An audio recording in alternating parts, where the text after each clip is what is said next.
In this section, we apply the independence of horizontal and vertical motions to projectiles. Okay, so first of all, what do we mean by a projectile? A projectile is an object that is thrown, kicked, batted, or launched into motion and then allowed to follow a path determined solely by the influence of gravity.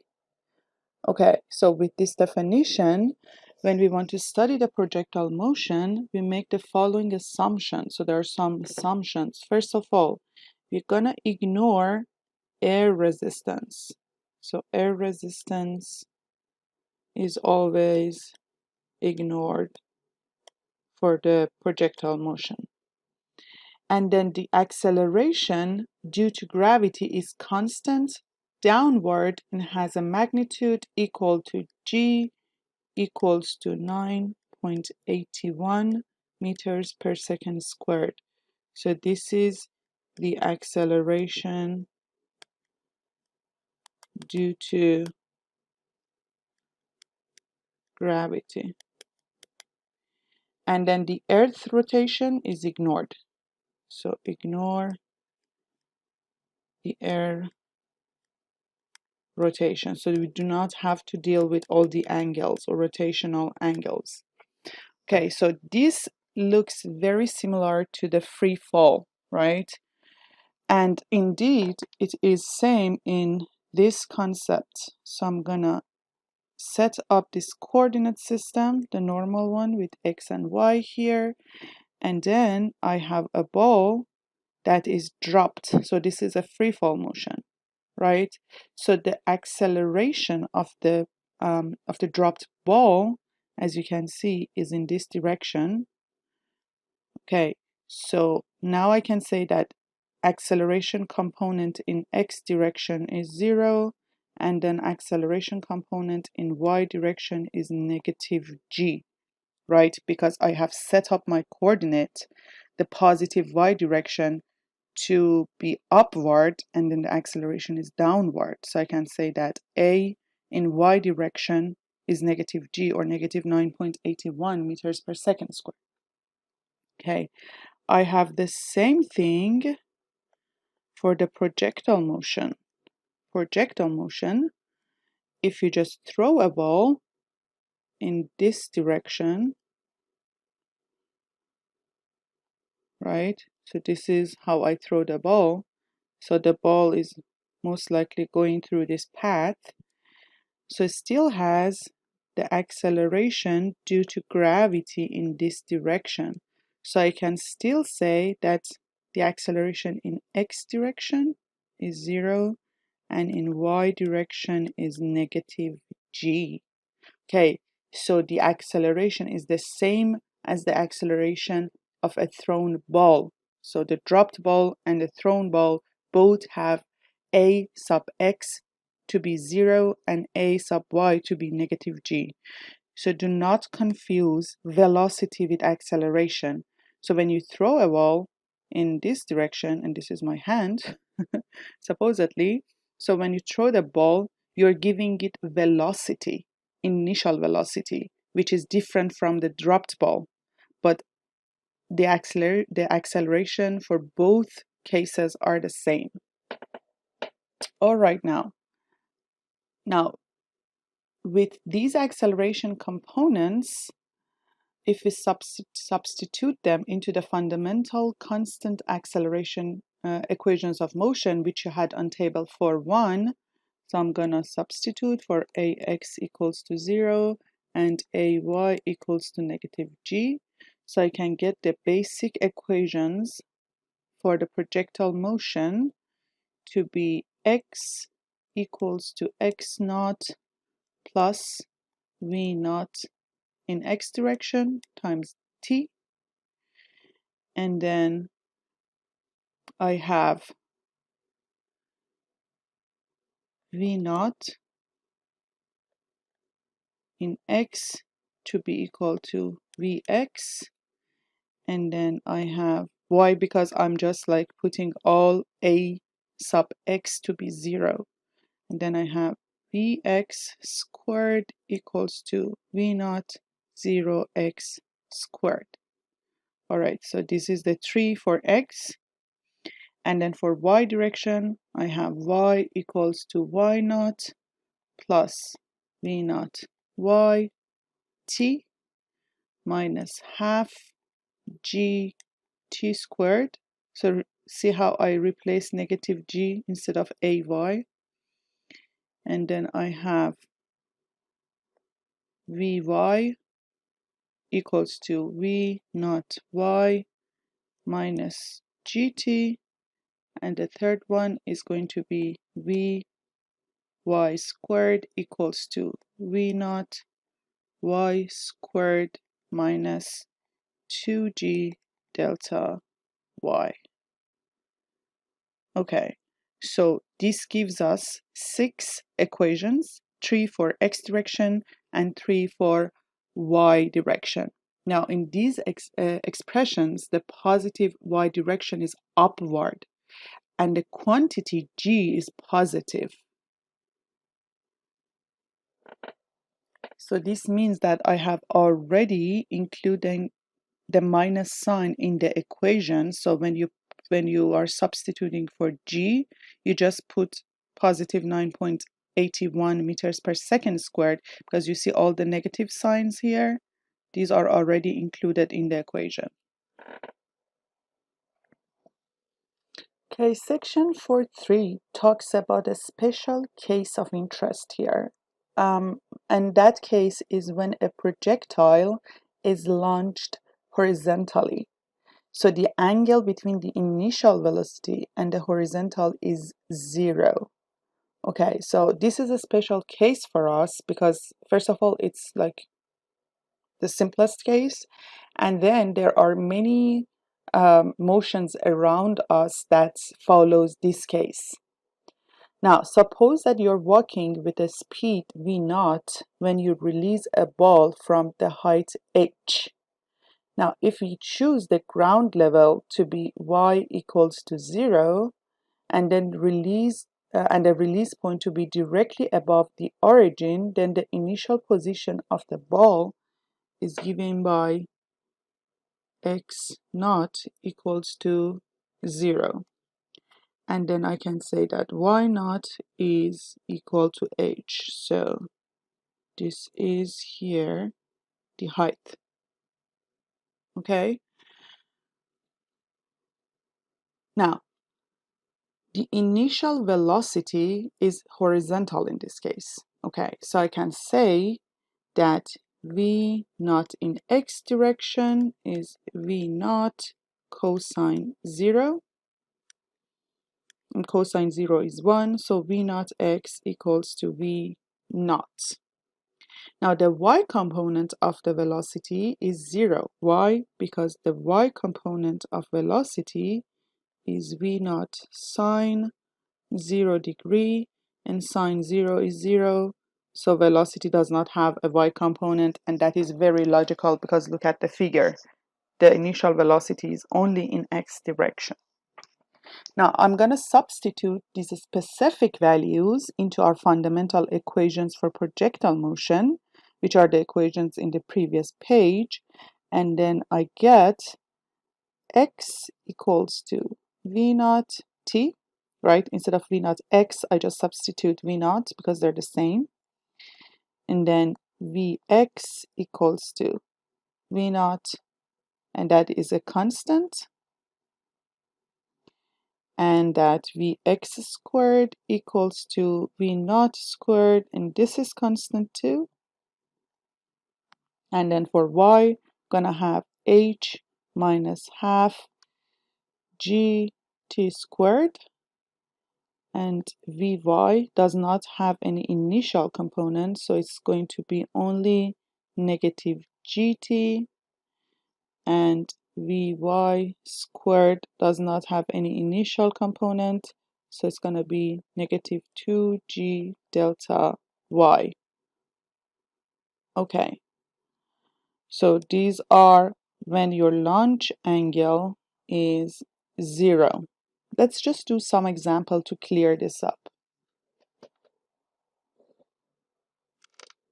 So this is example for 3 on page 95, and it says a person skateboarding with a constant speed of 1.3 meters per second. So let me just draw a person on the skateboard. Okay, so this is not a skateboard actually. This could be a skateboard.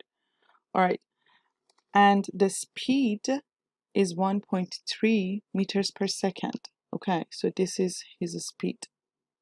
V naught equals to 1.3 meters per second. And actually, I know that this is equal to V because it's a constant, right? Okay. And then he releases a ball from a height of 1.25 meters above the ground. So he has the ball in his hand and then he drops it from the height equals to 1.25 meters.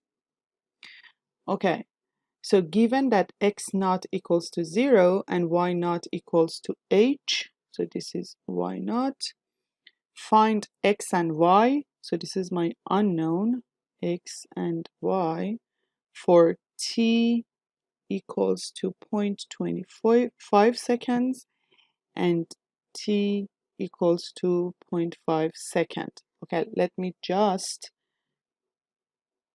set up my coordinate system to be here. So this is x, this is y. Okay, so this is h equals to y naught, and this is my origin here. And then of course I know that all through this, so the person is moving and he's dropping the ball, so the ball is going to finally fall on the ground, right? All through this motion, I know that G is the gravity of Earth and it is pointing downward. Okay, so for this part, which is part A, then I have a simple equation of projectile motion for zero launching angle. So I can just replace x equals to v naught times t equals to 1.3 meters per second. And then for t equals to 0.25 second, then x equals to 0.325 meters. Okay. And then for y, or to find y, I'm going to use h minus half gt squared. So this is a simple replacement. H is 1.25 meters minus 9.81 meters per second squared times 0.25 seconds whole squared. Okay, so y is going to be 0.943 meters. So this is for t equals to 0.25 seconds. All right, now this is the same case when we want to find x and y for t equals to half second. So I'm going to write x, and this is part B. X equals to v naught times t, and then the initial velocity is only in x direction, and it is equal to 1.3 meters per second times 0.5 seconds. So x is going to be 0.650 meters, and same for y. So y is going to be h, which is the initial position in y direction, minus half gt squared. So it's going to be 1.25 meters minus 9.81 meters per second squared times half second squared, and then y is 0.0238 meters.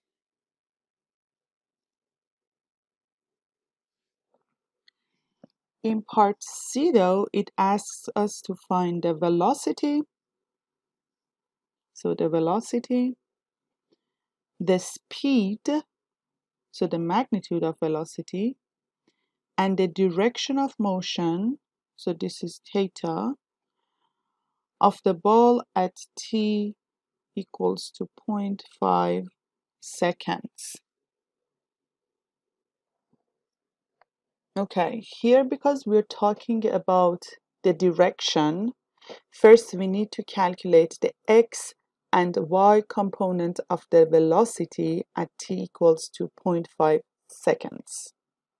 All right, so I know that I have the equation for this. I know that v in x direction is equal to v naught, right? Because this is only to be in the x direction. So 1.3 meters per second. But in y direction, the component of velocity is going to be negative g times t. So this means that it's going to be negative 9.81 meters per second squared times 0.5 seconds. So it's going to be negative 4.91 meters per second. Okay, so I can write velocity by its component. I can write velocity to be 1.3 meters per second in x direction plus negative 4.91 meters per second in y direction.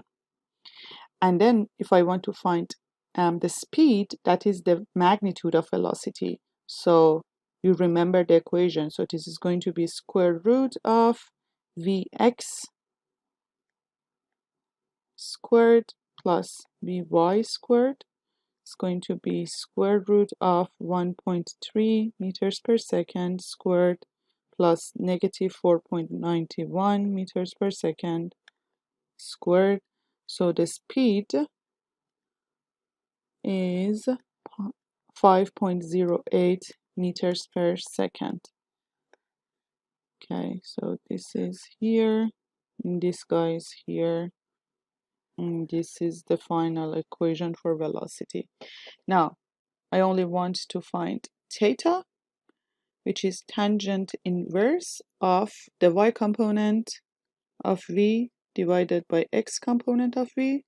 So it's tangent inverse of, where is the vy? Okay, negative 4.91 meters per second divided by 1.3 meters per second. Okay, you calculate this, and then theta is negative 75.2 degree.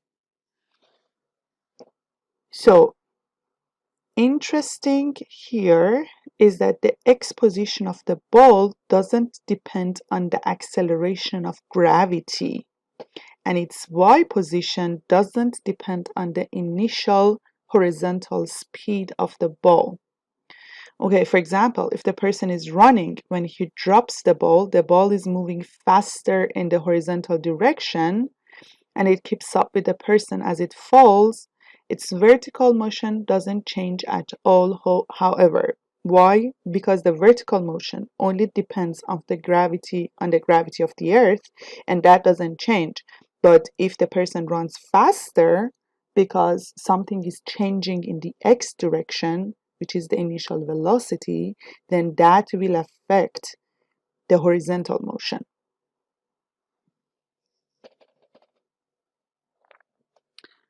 Okay, let's find the shape of the curved path followed by a projectile launched horizontally. Okay, so I'm going to combine here two equations. X equals to v naught t and y equals to h minus half gt squared. So remember that here is the launch angle. So I'm going to call this initial angle to be 0. Okay. So I'm going to solve for t here, and t is equal to x divided by v naught. And then I'm going to replace t here. So y is going to be h minus half g x divided by v naught whole squared. So this is h minus g divided by 2 v naught squared times x squared. Okay, so this is the form, so the y has the form a plus a constant x squared, right? Compare these two. So these are the same form. All right. So this is the parabolic path, meaning that this is the equation of a parabola. So this is the equation of parabola that curves downward. And this is a characteristic shape in projectile motion. Okay, so this parabola motion or parabolic motion is produced by real-world projectiles a lot. And you can see the example of or the images of the real-world parabolic motion in figure 4.7 on your book. Now, another important stuff is the landing site. So if we are shooting a ball, if we are throwing a frisbee, then we need to know where does a projectile land if it is launched horizontally with the speed of v naught from a height h. Now the most direct way to answer this equation, and this means that what will be our x?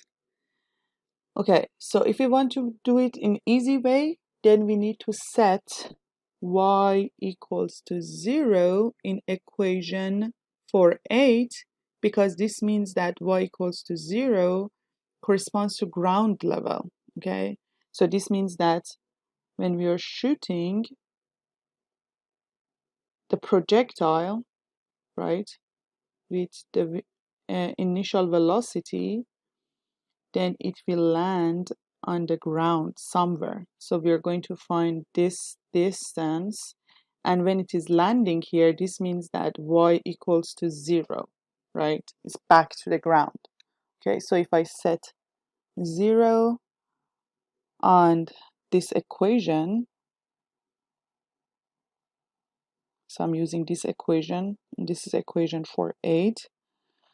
So I'm going to set y equals to 0 equals to h minus g divided by 2 v naught squared times x squared. So I can say g divided by 2 v naught squared x squared equals to h. And from here I can find x squared to be h times 2 v naught squared divided by g.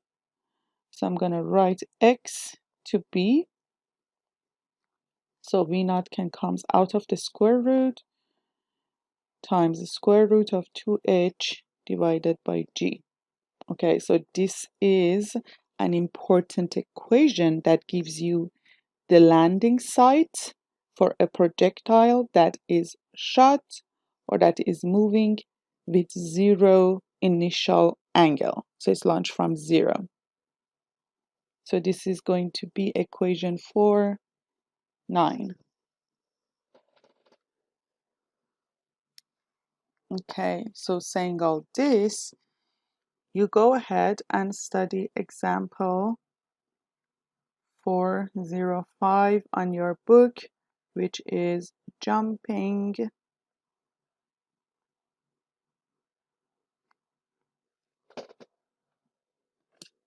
a crevasse.